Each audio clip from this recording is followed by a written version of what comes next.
जिसके बाद red Isabel के पास पहुंच जाता है और वो एक स्क्रॉल निकाल के उसे शॉर्ट बना के इजाबेल को देने लगता है। रेड कहता है मैंने इसे यूजेस नंबर से तुम्हारे लिए बनाया है, ये तुम पे काफी सूट करेगी। और इजाबेल उसे चेक करके थैंक्स कह के वहां से जाने लगती है, जो देख के रेड थोड़ा हैरान हो जाता है। तभी रेड कहता है बुरी से सावधान रहना, वो ड्रैगन में बदल सकता है। इजाबेल कहती है हाँ मैं समझ गई और वहां से जाने लगती है। तभी रेड कहता है यो भाई जब हम मून माउंटेन में थे तब क्या हुआ था, तुम अकेले वहां से आ सकती थी तो फिर तुम मुझे लेके क्यों आई। इजाबेल कहती है मैंने तुम्हें पहले इसके बारे में बता दिया है। रेड कहता है और उसका क्या, जब लोग मुझे यूजलेस कह रहे थे तुमने इसे गलत साबित करने की कोशिश क्यों की, लेकिन कभी कभी तुम मुझसे बहुत अजीब व्यवहार करती हो, मुझे समझ नहीं आ रहा कि तुम क्या चाहती हो। मैं जानना चाहता हूँ क्या कि तुम्हारे दिल में क्या चल रहा है। इजाबेल कहती है हाई प्रीस्ट ने मुझसे एक बार कहा था कि जिसके पास दूसरी रिंग होगी वो डीमन टाइप का सेवियर होगा, लेकिन उन्होंने मुझसे कहा था कि वो तुम नहीं हो। रेड कहता है तुम्हें इस बात पर इतना यकीन क्यों है, क्या तुमने कुछ समय पहले नहीं देखा कि मैंने वहाँ पे क्या किया। इजाबेल कहती है तुमने ह्यूमन टाइप के केवल एक बेकार इंसान को हराया है, क्या तुम खुद को बहुत पावरफुल समझ रहे हो। लेकिन इजाबेल कहती है तो तुम जानना चाहते हो मून माउंटेन में क्या हुआ था, मैं तुम्हें सब कुछ बताती हूँ। जब तुम पर पत्थर लगा तो मैं सभी लोगों को गिरते हुए बचाना चाहती थी, लेकिन मेरे पास समय बहुत ज्यादा कम था। पर तभी मैंने अचानक से सभी के हाथों से लाइट निकलती हुई देखी और जिसके बाद हम सभी एक अंधेरे कमरे में पहुंच गए। तभी इजाबेल को एक आवाज आती है डरने की कोई बात नहीं है। इन सभी का बॉडी फोर्स टेलीपोर्टेशन स्पेल को नहीं झेल पाया और ये सभी बेहोश हो गए। इजाबेल कहती तुम कौन हो।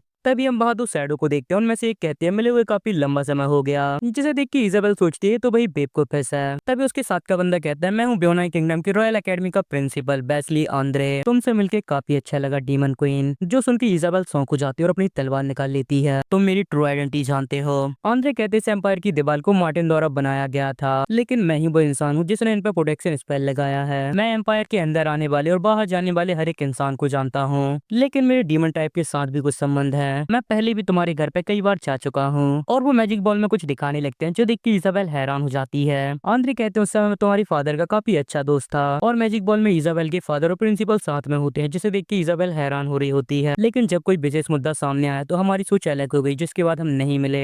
इजाबेल कहते हैं आप ह्यूमन टाइप में सबसे स्ट्रॉन्ग है, आप मेरे फादर से फ्रेंडशिप क्यों करेंगे। ट्राइब के बीच बनाई गई समस्या लोगों द्वारा बनाई गई है। मेरे नजरिए से हुलो प्रिंस में सभी जीवों को इक्वल बनाया गया था, मुझे किसी भी ट्राइब के बीच कोई भी डिफरेंस नहीं दिखता। चीजों की सच्चाई जानने के बाद तुम्हें भी ऐसा ही महसूस होगा। यहाँ मौजूद हर एक चीज बहुत बड़ी चीजों से संबंधित है। इजाबेल सोचती है सच, आखिर इसका क्या मतलब है, मैं समझ नहीं पा रही, आखिर आप क्या कहना चाहते हैं। इस समय भले ही तुम्हें समझ ना आ रहा हो, लेकिन समय आने पर तुम्हें ये समझ आ जाएगा। इजाबेल कहती तो अब आप क्या करेंगे, क्या आप अपने ह्यूमन से मुझे इसी तरह मैजिक और स्वॉर्डमैनशिप सीखने देंगे। आंद्रे कहते तुम्हें कड़ी मेहनत करने की जरूरत है, मैं देखना चाहता हूँ क्या तुम्हारा ये रूप तुम्हारे पुराने वाले रूप से आगे निकल सकता है। इजाबेल कहती वो मेरी ट्रू आइडेंटिटी जानता है, लेकिन वो कुछ भी नहीं कर रहा, तो क्या इसका मतलब उसकी कोई और पहचान भी है। मुझे शुरू में लड़ने की उम्मीद थी, लेकिन उससे बात करने के बाद उसने मुझे उसके सामने चींटी की तरह महसूस करा दिया। जिसके बाद हम रेड को देखते हैं, जो कि बहुत ज्यादा हैरान होता है। तो क्या इसका मतलब उसे मेरी भी ट्रू आइडेंटिटी पता है। इजाबेल कहती है हाँ तुमने सही कहा, कोई भी उसके सामने झूठ नहीं कह सकता। क्या अब तुम्हें समझ आया खुद को इतना महान समझ के तुम कितने बेवकूफ लग रहे थे। और रेड कुछ भी नहीं कह पाता। इजाबेल कहती है मेरा ह्यूमन टाइप से निकलने का एकमात्र रास्ता है, मुझे इसके लिए अपनी पूरी ताकत लगानी होगी और तुम जो चाहो वो कर सकते हो। जिसके बाद इजाबेल वहां से चली जाती है और रेड को खुद पे गुस्सा आ रहा होता है। जिसके बाद हम अरीना में सोफी सास को देखते हैं। सोफी सास कहते हैं सेकंड राउंड के कॉम्पिटिटर है मैजिक क्लास से मास फैली और सब क्लास से नाइन आई। डोना कहती है फॉर्चून क्लास से रेड इतना अच्छा करेगा किसी ने नहीं सोचा था, मुझे आश्चर्य है कि सेप क्लास कैसा करेगी। टीचर ऐसी कहती है इसमें कोई शक नहीं फैली ही जीतेगा। टीचर डोना कहती है इतना घमंड मत करो वरना तुम भी यालू की तरह शर्मसार हो जाओगे। और वो दोनों लड़ने लगती हैं। टीचर ऐसी कहती है तुम क्या बात कर रही हो, फैली ही जीतेगा। टीचर डोना कहती है मुझे लगता है तुम फाइट शुरू होने से पहले ही डर गई हो। यहाँ दूसरी तरफ आयशा सोच रही होती है फैली भले ही थोड़ा अनाड़ी हो, लेकिन वो हमारी क्लास के सबसे स्ट्रॉन्ग स्टूडेंट में से एक है, मुझे नहीं लगता कि वो सेप क्लास से हारेगा। जिसके बाद सोफी सास उनका मैच शुरू कर देता है और नाई अपने वेपन्स को निकाल लेता है। फैली कहता है क्या तुम तैयार हो, जिस पर उसकी कैट कहती है चलो इसे जल्दी खत्म करते हैं। तो फिर चलो इसे कहते हैं और वो ग्लो करके हवा में उड़ने लगता है। यह जनरल नाइन नाइन की तरफ बढ़ने लगता है, पर नाइन नाइन उस पर अटैक कर देता है, लेकिन जनरल उसके अटैक को उसी की तरफ भेज देता है, जिससे नाइन नाइन पकड़ लेता है और उस पर अटैक कर देता है। लेकिन नाइन नाइन को उसके नखून लगने के बाद भी उसे कुछ नहीं होता, ये तो काफी ज्यादा हार्ड है। तभी नाइन नाइन उस पर अटैक कर देता है और जनरल पीछे भाग जाता है। जनरल सोचता है इस बंदे के पास जरूर कुछ है, क्या तुम्हारा काम अभी तक पूरा नहीं हुआ। पहले कहता हाँ मेरा काम पूरा हो गया, दोपहर का समय है, सन उसके पीक पे है, मैंने अब बहुत अब्जॉर्ब कर लिया है, चलो उन्हें अपनी असली पावर दिखाते हैं। और जनरल जनरल भी ग्लो करने लगता है, जिसके बाद वो दोनों ट्रांसफॉर्म होने लगते हैं। यहाँ दूसरी तरफ रेड भी आ गया होता है। यहाँ पे क्या चल रहा है? मोटू कहता है रेड तुम आ गए। तभी रेड नीचे देख के कहता है क्या वो एक बिल्ली है? मोटू कहता है ऐसा लगता है फेली ट्रांसफॉर्म हो गया है। यहाँ नाई नाई भी देख के हैरान हो जाता है, जिसके बाद हम उन्हें देखते हैं जो कि ट्रांसफॉर्म हो गए होते हैं। मुझे नहीं पता तुमने अपनी बॉडी को किस तरह ट्रेन किया है, लेकिन अब तुम मेरा किसी भी तरह सामना नहीं कर पाओगे। ऑडियंस भी देख के काफी हैरान होती है, क्या वो कैट किसी तरह का मॉन्स्टर है? ये तो काफी ज्यादा बड़ी है। ऐसा सोचते ही पहली बार है जब मैंने जनरल को इस तरह देखा है। एली भी देख के काफी एक्साइटेड हो जाता है, उसके मसल्स तो काफी स्ट्रॉन्ग लगते हैं। आखिर वो किस तरह की ट्रेनिंग करता है? यहाँ नाई नाई भी उससे लड़ने के लिए तैयार हो जाता है और उस पर अटैक कर देता है, लेकिन उससे टकराने के बाद नाई नाई के सारे अटैक बेकार हो जाते हैं। तभी वो चीज बहुत तेजी से नाई नाई पे अटैक कर देती है, लेकिन नाई नाई उसके अटैक को रोक लेता है। जनरल कहता है सैफ के पास इस तरह की पावर नहीं होनी चाहिए, और उसकी पकड़ से नाई नाई कमजोर पड़ने लगता है। तभी जनरल उस पर किक से अटैक कर देता है, जिसे नाई नाई रोक लेता है, लेकिन उसके इम्पैक्ट से दूर जाने लगता है। तभी जनरल उस पर दोबारा अटैक कर देता है, जिससे नाई नाई रिंग के बाहर जाने लगता है, लेकिन वो सही समय खुद को रिंग के बाहर जाने से रोक लेता है। तभी बहुत ज्यादा सनलाइट आने लगती है, जिससे कोई भी कुछ भी नहीं देख पाता, और ये फैली की टेक्निक होती है जो कि नाई नाई पे अटैक कर देता है, जिससे बचने के लिए नाई नाई बहुत सारी कढ़ाई की शील्ड बना लेता है, और तभी वो अटैक नाई नाई की शील्ड से लग जाता है, जिससे नाई नाई को काफी प्रॉब्लम होने लगती है। साथ ही वो अटैक बहुत सारी बीम में रिफ्लेक्ट हो जाता है और ऑडियंस की तरफ बढ़ने लगता है, लेकिन प्रिंसिपल उन्हें बचा लेते हैं। एबिलिटी काफी खतरनाक है। यहाँ जनरल भी अटैक के कारण कुछ भी नहीं देख पाता, जिसके बाद अटैक रुक जाता है। तभी फैली नीचे गिरने लगता है, पर जनरल उसे पकड़ लेता है। तुमने तो मुझे भी लगभग उड़ा ही दिया था। फैली कहता वो मैंने अभी तक किस एबिलिटी में पूरी तरह से महारत हासिल नहीं की है। यहाँ ऑडियंस उसकी पावर देख के बहुत ज्यादा हैरान होती है। अरीना का आधा हिस्सा पूरी तरह खत्म हो गया। मोटू भी देख के हैरान हो जाता है, ये तो बहुत पावरफुल है। मोटू कहता है फैली ने कौन सा मैजिक इस्तेमाल किया, ये तो बिल्कुल भी नॉर्मल नहीं लगता। ऐसा कहती है फैली लाइट मैजिक का इस्तेमाल कर रहा है। 5 बेस एलिमेंट अर्थ, मैजिक, इलेक्ट्रिसिटी, वाटर और विंड को आपस में मिलाकर और भी अच्छे एलिमेंट बनाए जा सकते हैं। मेरे सारे आइस स्पेल वाटर और विंड से मिलकर बने हैं। बेसिक एलिमेंट मैजिक के अलावा लाइट और डार्क मैजिक भी है। टीचर ने कहा था फैली लाइट मैजिक का एक रेयर स्टूडेंट है। यहाँ रेड सोच रहा होता है कि इजाबेल सही थी कि मैं वो नहीं हूँ। इतने तेज और स्ट्रॉन्ग ओपोनेंट के खिलाफ लड़ते हुए तो मेरे पास सोचने का समय भी नहीं होगा। अगर स्टूडेंट इस तरह की पावर का यूज कर सकते हैं तो वो किस तरह की पावर का यूज करते हैं? मुझे अपनी एबिलिटीज को बढ़ाने का कोई रास्ता ढूंढना होगा। यहाँ नाई नाई की शील्ड ने उसे बचा लिया होता है, लेकिन उसकी हालत थोड़ी खराब होती है। ये अटैक तो काफी पावरफुल था, यहाँ तक कि मेरी 10 कढ़ाई वाली शील्ड एक ही बार में टूट गई, और ये देख के फैली की हालत भी खराब हो जाती है। उसने मेरे इतने पावरफुल अटैक को रोकने के लिए कढ़ाई का इस्तेमाल किया। जनरल कहता है तुम भी बहुत जल्दी में थे, और उसे फेंक देता है। थोड़ी देर सनलाइट और अब्सॉर्ब कर लो जब तक मैं इसे संभालता हूँ, और वो उस पर चार्ज कर देता है, जिसके अटैक से बचने के लिए नाई नाई शील्ड बना लेता है, लेकिन जनरल बहुत तेजी से उसके पीछे जाके उसके हाथ पर अटैक कर देता है। तभी नाई नाई एक ग्रीन बॉल निकाल के उसे जमीन पर पटक देता है, जिससे बहुत सारी स्मोक निकलने लगती है। जनरल कहता है क्या तुम मुझे रोकने के लिए स्मोक बॉम्ब का यूज कर रहे हो? और वो स्मोक के अंदर ही नाई नाई पे अटैक करने लगता है, और नाई नाई उसे नहीं देख पाता। जनरल कहता अगर मैं अंधा भी होता तब भी मैं तुम्हारे शरीर से आने वाली महक से तुम्हें ढूंढ लेता, और वो उस पर लगातार अटैक करने लगता है, जो देख के फैली खुश हो जाता है। जनरल तुम बहुत बढ़िया कर रहे हो। यहाँ नाई नाई की हालत भी इससे बहुत ज्यादा खराब हो रही होती है। नाई नाई कहता भी किसी भी समय शुरू हो सकता है। साथ ही उसकी हालत और भी खराब होने लगती है, पर तभी जनरल का पैर एक पत्थर से टकरा जाता है और वो गिर जाता है। फैली कहता अरे अरे तुमने आखिर लड़ना बंद क्यों कर दिया? तभी वो उसे देख के हैरान हो जाता है, क्योंकि वो नॉर्मल हो गया होता है। वो तो दोबारा अपने असली फॉर्म में ट्रांसफॉर्म हो गया, और हम देखते हैं साथ ही वो नशे में भी होता है और अजीब सी हरकतें कर रहा होता है। ऑडियंस भी देख के काफी हैरान होती है, आखिर वो कैट अजीब सी हरकतें क्यों कर रही है? क्या वो डांस कर रही है? फैली कहता तुम्हें क्या हो गया, ये तुम क्या कर रहे हो? जल्दी करो, हमें इस फाइट को जीतना है। तभी नाई नाई कहता उसने मेरी कैट ग्रास को सांस के द्वारा अंदर ले लिया है, और इसीलिए कुछ समय तक वो ऐसी ही हरकतें करेगा। फैली कहता तुम और मैं भी इस गैस में सांस ले रहे हैं, तो फिर केवल जनरल के साथ ऐसा क्यों हो रहा है? नाई नाई कहता ये गैस केवल कैट पे ही असर करती है। यहाँ रेड सोच रहा होता है क्या वो चीज कैटनिप नहीं है? वैसे हम इसे बिल्लियों का गांजा भी कह सकते हैं। टीचर मार्टिन सैप क्लास के टीचर से कहते हैं आप लोगों को ये जड़ी बूटी कहाँ से मिली? सैप क्लास के टीचर कहते हैं मुझे माउंटेन्स में घूमते समय मिली थे। इस पौधे से हल्की लेकिन मीठी सुगंध आ रही थी, इसीलिए मैं इसे ले आया, ये देखने के लिए कि क्या मैं इसका इस्तेमाल खाने या मसाले की तरह कर सकता हूँ या फिर नहीं। मुझे एक दिन पता चला कि कैट्स को इसकी सुगंध बहुत ज्यादा पसंद है, और इसे खाने के बाद कुछ समय के लिए कैट नशे में चली जाती है। नाई नाई कहता है चिंता मत करो, तुम्हारी कैट ठीक हो जाएगी। एक बार इसका असर खत्म हो जाएगा तो वो वापस नॉर्मल हो जाएगा। तो क्या तुम अभी भी लड़ना चाहते हो या फिर हार मानना चाहते हो? और फैली हार मान लेता है। तभी जनरल उसका हाथ काट लेता है। जनरल ये तुम क्या कर रहे हो, मेरा हाथ छोड़ो। तभी सोफी सास कहता है मैजिक क्लास के मास फैली ने हार मान ली है, और इस राउंड का विनर है सैप क्लास का नाई नाई। अब अगला राउंड होगा स्वॉर्डमैनशिप क्लास के टोल्स बोरी और उसी क्लास की योबई के बीच, जिसके बाद सोफी सास उनका मैच स्टार्ट कर देता है। बोरी कहता है मैंने नहीं सोचा था कि मुझे पहली लड़ाई तुम्हारे खिलाफ लड़नी होगी। मैं तुम्हें सलाह देता हूँ हार मान लो। तुम में से भले ही किसी ने भी मेरे भाई को चोट पहुंचाई हो, लेकिन मैं बिल्कुल भी उसकी तरह नहीं हूँ। मैं तुम्हारे साथ बिल्कुल नरमी नहीं बरतूंगा। और पर इससे पहले वो अपनी बात पूरी कर पाता है, इजाबेल उस पर अटैक कर देती है, जिससे बुरी सही समय पर रोक लेता है। वो काफी तेज है, मुझे ढंग से संभलने का मौका भी नहीं मिला। तभी इजाबेल उस पर एक स्ट्राइक करके दूर कर देती है, और फिर एक बहुत पावरफुल स्ट्राइक कर देती है, जिससे बुरी की हालत खराब होने लगती है और उसके मुंह से खून निकलने लगता है। तभी वो अपने बॉडी फोर्स का इस्तेमाल करके इजाबेल को दूर कर देता है। बाहर में जाओ, अगर तुझे अपने चेहरे की परवाह नहीं है तो फिर मुझे भी नहीं है। तभी इजाबेल उस पर दोबारा अटैक कर देती है, जो कि काफी पावरफुल होता है। क्या वो इतने कम समय में इतनी ज्यादा पावरफुल हो गई? क्या ऐसा हो सकता है उसकी बॉडी फोर्स मुझसे ज्यादा स्ट्रॉन्ग है? यहाँ इजाबेल उस पर लगातार अटैक करके उसे पीछे कर रही होती है और तभी एक पावरफुल स्ट्राइक करके उसे दूर कर देती है, जिससे बुरी की हालत और भी खराब हो जाती है। डेरेंस और आर्ची क्लास भी देख के काफी हैरान होती है, ये तो काफी ज्यादा पावर है। टीचर ऐसे कहते हैं अगर वो हमारी क्लास को रिप्रेजेंट करती तो वो और भी ज्यादा पावरफुल होती।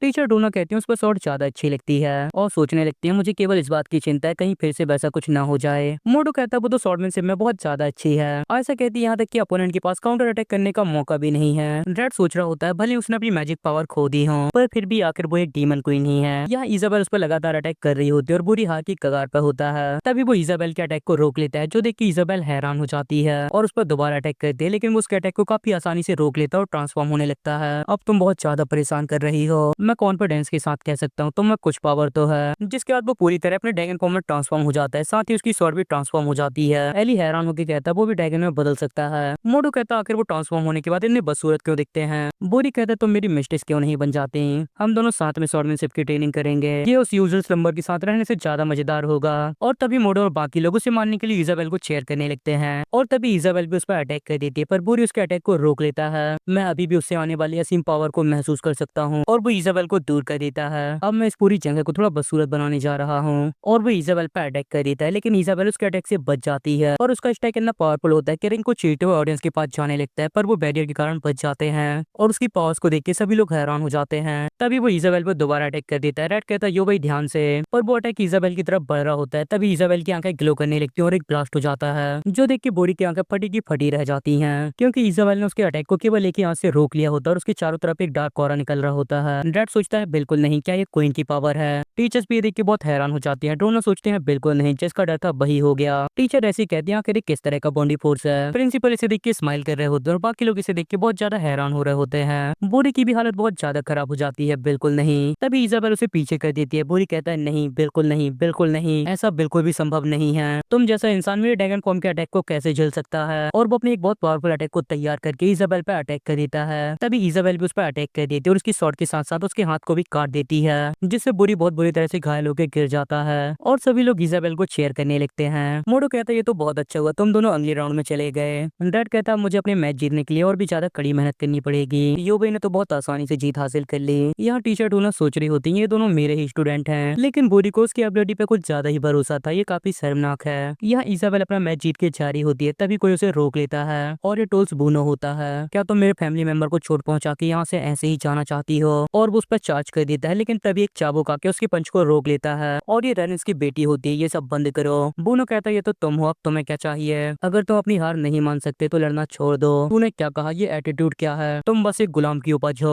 तुम्हें इस तरह बीच में आने का अधिकार किसने दिया? और तभी सोबिसास वहाँ आके उन्हें रोक देता है। कंपटीशन के बीच स्टूडेंट से झगड़ा मत करो जब तक कि तुम बाहर नहीं होना चाहते। क्या तुम लोगों के हंसने का पात्र बनना चाहते हो? तभी सभी लोग उस पर हंसने लगते हैं, जो देख के बूनो वहाँ से जाने लगता है। मैं तुम्हें देख लूंगा, तुम बस इंतजार करो। डरिंस की बेटी कहती है क्या ये आज का लास्ट राउंड है? सोबिसास कहता है हाँ ये आज का लास्ट राउंड है, थोड़ा इंतजार करो, हमें टीचर मार्टिन द्वारा अरीना को रिपेयर करवाने की जरूरत है। डरिंस की बेटी कहती है इसकी कोई जरूरत नहीं है, मैं इसे जल्दी खत्म कर दूंगी। तभी सोबिसास कहता है आज का लास्ट मैच है आज की क्लास के टोल्स पैनी और ड्यूट क्लास के टिया नियो के बीच, जिसके बाद हम ईस्टर्न ट्राइब के एरिया को देखते हैं जहाँ वहाँ की ट्राइब को पकड़ के जेल में डाला जा रहा होता है। तभी साटो एक बंदे को घुटने में बैठने के लिए कहता है और टीचर उसे मारने के लिए कह के वहाँ से चला जाता है। साटो कहता है जल्लादो सुनो, सभी को मार दो। और हम देखते हैं वहाँ बहुत सारे लोग होते हैं जिनके सिर पर तलवार रखी होती है और तभी वो सभी उनके सिर काट देते हैं और ये सब कुछ लोग चुपके देख रहे होते हैं। मुझे यकीन नहीं हो रहा ह्यूमन ईस्टर्न ट्राइब को खत्म होने की कगार पे ले आए, लेकिन वो बाकी लोगों को कहाँ ले जा रहे हैं मुझे इस बारे में कुछ भी नहीं पता। ये सब मिनिस्टर्स की गलती है कि उन्होंने सोल्जर्स को नहीं भेजा, जिससे हमें हमारे साथियों को हमारे सामने मरते हुए देखना पड़ रहा है। एक बार जब बस्तियां खत्म हो जाएंगे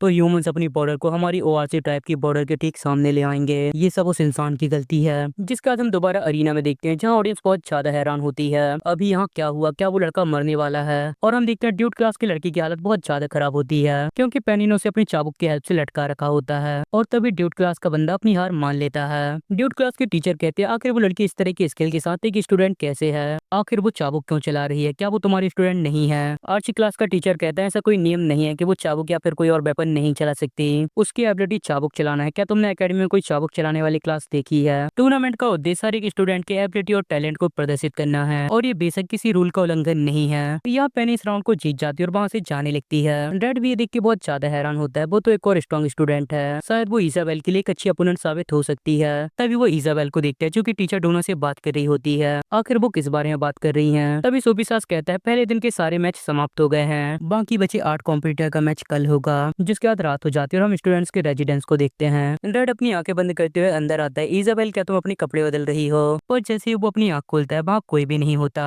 और वो इजाबेल को ढूंढने के लिए निकल जाता है। यो भाई आखिरकार तुम्हें ढूंढ लिया, तुम्हारा सामान वहाँ नहीं है, तुम कहाँ जा रही हो। इजाबेल कहती है टीचर डोना ने कहा वो मेरे बॉडी फोर्स को कंट्रोल करने में मेरी मदद करेंगे, इसीलिए मैं उनके अनुसार काम कर रही हूँ। रेड कहता है तुम कब वापस आओगे, तो मैं इसके बारे में चिंता करने की जरूरत नहीं है। रेड कहते हैं लेकिन क्या होगा अगर उन्हें तुम्हारी रियल आइडेंटिटी के बारे में पता चल जाए। इजाबेल कहती है जैसा मैंने कहा अब तुम्हें इसके बारे में चिंता करने की कोई जरूरत नहीं है और वो वहाँ से चली जाती है। जिसके बाद रेड अपने रूम में आ जाता है और सोने लगता है, लेकिन उसे नींद नहीं आ रही होती। तभी वो उठ जाता है और बैग से सामान निकाल के कुछ करने लगता है। जिसके बाद हम अगले दिन अरीना में सोफिसास को देखते हैं। सोफिसास कहता है आज के पहले राउंड के कॉम्पिटिटर है मैजिक क्लास से टॉल्स रेरेंस, जिसे देख के सभी लड़कियों से चेयर करने लगती है, और आर्ची क्लास से जुअलून ताना। एली कहता है आर्ची क्लास की लड़की काफी ज्यादा स्ट्रॉन्ग लग रही है। मोडो कहता है लेकिन अभी भी सभी को लगता है कि रेरेंस इस ट्रॉफी को जीतेगा। रेड तुम्हें इस बारे में क्या लगता है, लेकिन रेड उसकी बात पे ध्यान नहीं देता। मोडो सोचता है रेड आज सारी चीजें काफी ध्यान से देख रहा है। जिसके बाद सोफिसास उनका मैच स्टार्ट कर देता है और ताना पहले अटैक करते हुए रेरेंस की तरफ एक तीर चला देती है, लेकिन रेरेंस एक बैरियर बना के उसके तीर से बच जाता है। तभी ताना 3 और तीर चला देती है, लेकिन इससे भी रेरेंस के बैरियर को कुछ भी नहीं होता।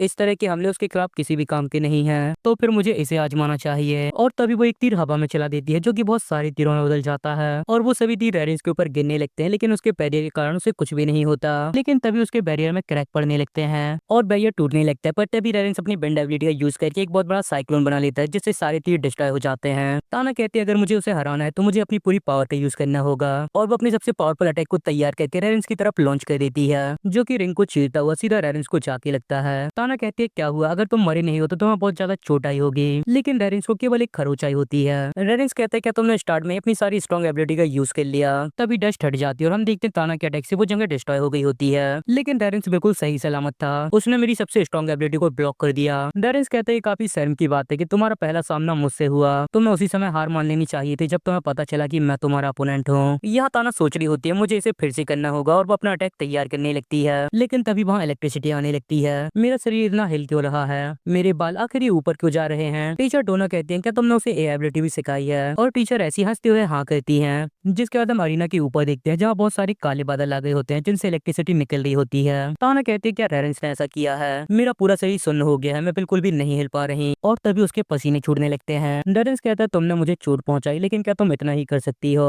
ताना कहती है तुम बहुत घमंडी हो और उस पर अपना अटैक लॉन्च कर देती है। तभी रेरेंस उसे अपने अर्थ मैजिक की हेल्प से पकड़ लेता है और उसके तीर को हाथ से पकड़ के तोड़ देता है। अपने बॉडी फोर्स को बर्बाद करना बंद करो और बस हार मान लो, मैं सरेंडर नहीं करूंगी, तुम्हें जो करना है वो करो। रेरेंस कहता है तुम्हारी मर्जी, और वो अपना अटैक तैयार करने लगता है। रेड कहता है क्या सचमुच उसके पास ड्रैगन को समन करने की पावर है। आयशा कहती है कोई असली ड्रैगन नहीं है, ये ड्रैगन रेरेंस की मैजिक पावर को दिखाता है। इसे वुल्फ, टाइगर और ड्रैगन में बांटा गया है। ड्रैगन इन तीनों में सबसे ऊपर और सबसे पावरफुल भी। टीचर डोना कहते हैं ये बॉडी फोर्स तो थोड़ा ज्यादा ही पावरफुल है। टीचर ऐसी कहती है अगर वो इतना ज्यादा आगे बढ़ा तो मैं बाद में जरूर उस पर चिल्लाऊंगी। यहाँ ताना कहती है चलो देखते हैं तुम क्या कर सकते हो, और तभी रेरेंस उस पर अपने ड्रैगन से अटैक कर देता है जो कि बहुत ज्यादा पावरफुल होता है। जिसके बाद हम देखते हैं आज की क्लास की टीचर ने ताना को बचा लिया होता है और टीचर ऐसे ही वहाँ आ जाती है। रेरेंस तुमने कुछ ज्यादा ही कर दिया। रेरेंस कहता है खैर उसकी मदद करने के लिए लोग थे। तभी प्रिंसिपल भी वहाँ आ जाते हैं, चिंता मत करो वो केवल कुछ समय के लिए बेहोश हुई है। ऐसा केवल इसीलिए हुआ क्योंकि उसका सामना अपने से ज्यादा स्ट्रॉन्ग अपोनेंट से हुआ। इसे ट्रीटमेंट के लिए ड्यूड क्लास की टीचर के पास ले जाएं। यह रेरेंस की पावर देख के ऑडियंस भी बहुत ज्यादा हैरान होती है, उसका अटैक तो बहुत ज्यादा पावरफुल था,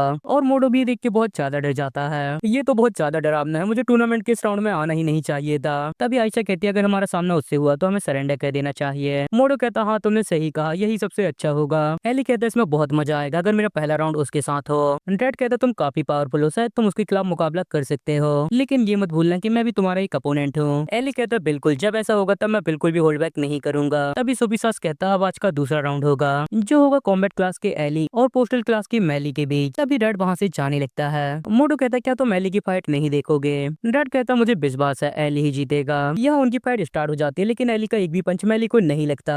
आखिर में तुम्हें मार क्यों नहीं पा रहा? मैली कहती है आप मेरी जैसी लड़की के खिलाफ वायलेशन नहीं कर सकते। यहाँ दूसरी तरफ टीचर मार्टिन प्रिंसिपल से मिलने आए होते हैं। प्रिंसिपल कहते हैं मार्टिन क्या कुछ गड़बड़ है? टीचर मार्टिन कहते हैं वो मेरे स्टूडेंट रेड ने मुझे आपसे मिलने के लिए कहा था। अच्छा तो ऐसी बात है, मैं समझ गया। जिसके बाद प्रिंसिपल रेड के पास चले जाते हैं। मैंने सुना तुम मुझसे बात करना चाहते हो। रेड कहता है प्रिंसिपल मैं आपको डिस्टर्ब नहीं करना चाहता था, लेकिन मैं आपसे कुछ पूछना चाहता हूँ। प्रिंसिपल कहते हैं मुझे पहले से पता है, चलो कहीं और चल के बात करते हैं। और वो एक पोर्टल खोल के उसके अंदर चले जाते हैं, जिसके बाद वो लोग लाइब्रेरी में आ जाते हैं और प्रिंसिपल रेड को बैठने के लिए कहते हैं। रेड कहते हैं क्या ट्रांसफर स्कूल का मैजिक जिसे मैं यूज करता हूँ और आपकी टेलीपोर्टेशन एबिलिटी क्या एक ही चीज है? प्रिंसिपल कहते हैं ऐसा नहीं है कि सारे स्क्रोल मैं नहीं बनाए हैं, ऐसा करना मेरे लिए काफी परेशानी भरा होगा। मैंने केवल उन्हें ट्रांसफर सिंबल बनाना सिखाया है, जिससे वो खुद से इसे बना सके। अगर तुम सिंबल बनाना सीख लो तो तुम भी टेलीपोर्टेशन मैजिक का इस्तेमाल कर सकते हो।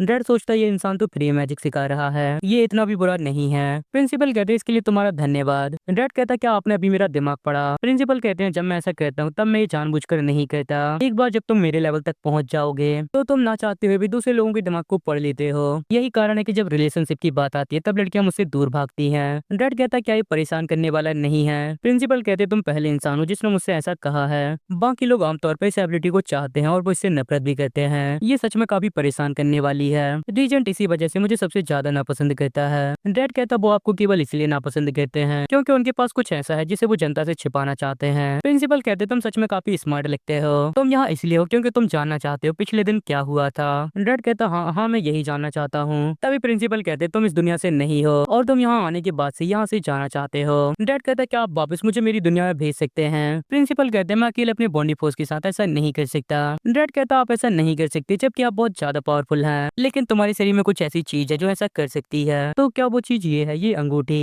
प्रिंसिपल कहते इस रिंग में लगे रेड स्टोन को अल्टीमेट वर्ल्ड जैम कहा जाता है। ये उन चीजों में से एक है जिसे हुलो प्रिंस बनने के बाद बनाया गया था। अनुमान है कि केवल 2 जैम बचे हैं, एक तुम्हारा और दूसरा डीमन क्वीन का। इन जैम में बहुत ज्यादा बॉडी फोर्स है। जिसने भी तुम्हें बुलाया उसने जरूर डीमन क्वीन के जैम का इस्तेमाल किया होगा। अगर तुम चाहो तो मैं अल्टीमेट वर्ल्ड जैम की बॉडी फोर्स का इस्तेमाल करके तुम्हें तुम्हारी दुनिया में भेज सकता हूँ। रेड कहता तो क्या मैं वापस जा सकता हूँ? हाँ तुमने सही कहा, लेकिन तभी रेड मना कर देता मैं यहीं रुकना चाहता हूँ। प्रिंसिपल कहते क्या तुम सच में ऐसा चाहते हो? मेरी दुनिया में डीमन क्वीन का मतलब एक अजीब और डरावनी चीज से है, लेकिन यहाँ ऐसा नहीं है। उसके साथ रहते हुए उसने मुझे बहुत कुछ महसूस कराया। वो बिल्कुल दूसरी लड़कियों की तरह ही है। मैं अपने लिए उसका भरोसा महसूस कर सकता हूँ। मैंने उससे वादा किया चाहे कुछ भी हो जाए मैं उसे डीमन टाइप में वापस लेके जाऊंगा, और जब तक वो दोबारा डीमन क्वीन ना बन जाए मैं इस दुनिया को नहीं छोड़ूंगा। प्रिंसिपल कहते क्या तुम उसे दोबारा डीमन क्वीन बनाना चाहते हो? मुझे लगता है शायद तुम डीमन टाइप को थोड़ा कम समझ रहे हो। मुझे पता है इजाबेल मेरे बारे में ज्यादा नहीं सोचती, वो बस मुझे बर्डन समझती है, लेकिन मैं उसे साबित करना चाहता हूँ कि मैं चीजों को संभालने में सक्षम हूँ। मैं अपनी पूरी कोशिश करूंगा, भले ही इसका मतलब मेरी जान देना हो। प्रिंसिपल कहते हैं जवान होना काफी अच्छा है, तुम्हारी विचार इतनी सरल और शुद्ध है, ये अच्छी बात है। एक दूसरे को नहीं रोकना चाहता जबकि एक दूसरे को रोकना चाहता है। तुम दोनों सच में काफी प्यारे हो।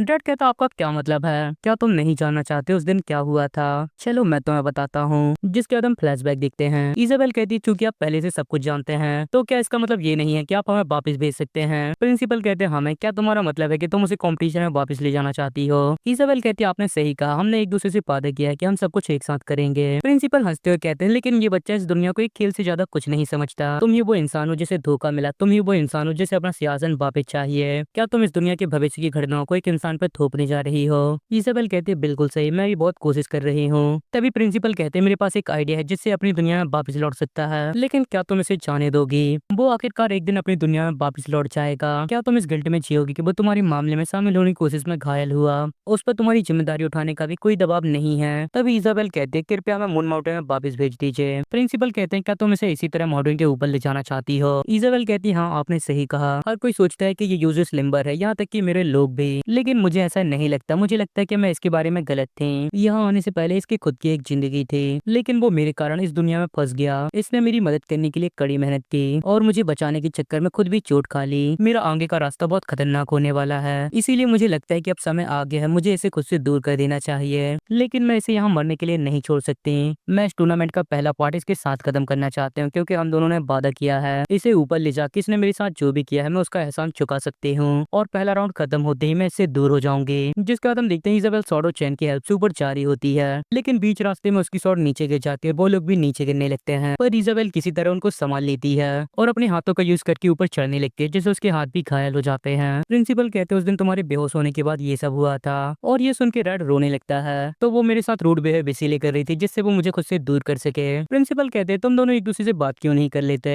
क्या तुम लोग दिमाग पढ़ना नहीं जानते। रेड कहता है मैं उसकी भावनाओं को समझ सकता हूँ, इसके लिए आपका धन्यवाद प्रिंसिपल। मैं अभी जाकर उससे इस बारे में बात करूंगा। मैं उसे बताने जा रहा हूँ कि मेरे पास उसे दोबारा क्वीन बनाने का रास्ता है और मैं खुद की मर्जी से ऐसा करना चाहता हूँ। प्रिंसिपल कहते तुम इस लड़की के इरादे क्यों नहीं समझते, उसने तुम्हें अपनी समस्या से दूर रखने के लिए बहुत कुछ किया है। उसके न सब करने के बाद भी अगर तुम इस बारे में उससे बात करोगे तो वो शर्मिंदा होगी। रेड कहता हाँ आपने सही कहा, तो फिर मुझे क्या करना चाहिए। प्रिंसिपल कहते तुम किस्मत वाले हो कि मैं दिमाग को पढ़ सकता हूँ। तुम ऐसा करो एक अच्छा मौका खोजो, जैसे ही वो अपना मैच जीत जाए, जब वो बहुत खुश हो तुम उसके पास जाके उसे बता सकते हो। और रेड उस चीज को इमेजिन करने लगता है। तभी प्रिंसिपल को कुछ सेंस होता है। चलो वापस चलते हैं और वो दोबारा अरीना में टेलीपोर्ट हो जाते हैं, जहाँ बूनो मोडो को बहुत बुरी तरह मार रहा होता है, पर प्रिंसिपल उसे रोक देते हैं, ये सही नहीं है, अब इसके पास लड़ने की ताकत नहीं बची है। जिसके बाद उसे हॉस्पिटल ले जाया जाता है और बूनो जीत जाता है। मोडो कहता रेड मैंने हार नहीं मानी। रेड कहता हाँ तुमने बहुत अच्छा किया। तभी उसके मुंह से खून निकलने लगता है और डॉक्टर रेड और बाकी लोग को रोक देते हैं, उसे ऑपरेशन की जरूरत है, आप लोग आगे नहीं आ सकते। और मोडो की ऐसी हालत देख के रेड बहुत ज्यादा गुस्सा हो जाता है। यहीं पे हम इजाबेल को भी देखते हैं जो कि छिपके सब कुछ देख रही होती है। रेड कहता मैं तो अभी अभी गया था, मोडो का मैच इतनी जल्दी कैसे आ गया। एली कहता मोडो से पहले 2 मैच बहुत तेजी से खत्म हो गए, मैंने मैली का मैजिक तोड़ दिया और वो राउंड जीत गया, और आइसा ने पोस्टल क्लास के बिली को फ्रीज करके वो मैच आसानी से जीत लिया। तभी टीचर मार्टिन कहते मोडो ने भी काफी अच्छा किया, बस उसका मुकाबला ऐसे इंसान से हो जो उससे बहुत ज्यादा पावरफुल था। मोडो कांपते हुए कहता है मैं तुमसे डरता नहीं हूँ, चलो शुरू करते हैं। बोनो कहता है मुझे लगता है मैं अपनी टेंशन दूर करने के लिए तुम्हारा इस्तेमाल कर सकता हूँ। जिसके बाद वो मोडो को बहुत बुरी तरह हरा देता है। रेड कहता उनमें कोई दया नहीं है। उसका क्लासमेट कहता है यदि तुम लोग सही समय पर नहीं आते तो मोडो मर जाता। रेड कहता मोडो तुम्हें जिंदा रहना होगा। जिसके बाद हम रेड को उसके रूम में देखते हैं। रेड कहता अपनी दुनिया की चीजें यहाँ लाने के बाद भी मैं अभी भी काफी कमजोर हूँ। तभी उसके डोर पर रिंग होती है, क्या इजाबेल वापस आ गई, और वो जल्दी से हंसते हुए गेट खोलने जाता है, लेकिन बाहर रेरेंस होता है ये तो तुम हो। रेड कहता तुम यहाँ रात के इस समय क्या कर रहे हो, क्या हम बातचीत कर सकते हैं।